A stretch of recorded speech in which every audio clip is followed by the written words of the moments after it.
అహ్మదాబాద్లో జరిగిన air India విమాన ప్రమాదంలో ఆప్తులను పోగొట్టుకున్న వారు ఆ విషాదం నుంచి తేరుకోలేకపోతున్నారు. ఘటన జరిగి 2 రోజులు గడిచినా తమ వారి మృతదేహాల కోసం ఆసుపత్రి వద్ద ఉబికి వచ్చే కన్నీటితో ఎదురు చూస్తున్నారు. అహ్మదాబాద్ సివిల్ ఆసుపత్రి వద్ద శుక్రవారం సాయంత్రం ఎటు చూసినా మీడియా హడావుడి కనిపించింది. ఇక పొద్దు నుంచి అంబులెన్సులు వచ్చి పోతూనే ఉన్నాయి.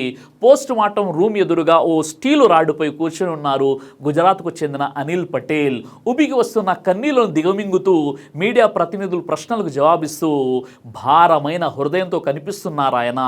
ఎయిర్ ఇండియా విమాన ప్రమాదంలో తన కుమారుడు హర్షిద్ భాయ్ పటేల్, కోడలు పూజా పటేళ్లను ఆయన పోగొట్టుకున్నారు. కుటుంబ సభ్యులను సర్ప్రైజ్ చేయడానికి ఎవరికి చెప్పకుండా హర్షిత్, పూజ ఇండియాకు వచ్చినట్లుగా బంధువులు చెప్తున్నారు. ఈ దుర్ఘటన మనకు నేర్పించే గుణపాఠం ఏంటి? ఈ జీవితానికి ఎలాంటి గ్యారంటీ లేదు. పుట్టేటప్పుడు మన ఇష్టంతో మనం పుట్టలేదు, పోయేటప్పుడు కూడా మన ఇష్టంతో మనము పోము. మన మృత్యు ఎప్పుడు వస్తుందో, ఎక్కడొస్తుందో, ఎలా వస్తుందో, ఏ సమయంలో వస్తుందో కూడా మనలో ఎవరికి కూడా తెలియదు. కాబట్టి బ్రతికున్నన్ని రోజులు మానవత్వంతో మంచిగా బ్రతికే ప్రయత్నం చేద్దాం.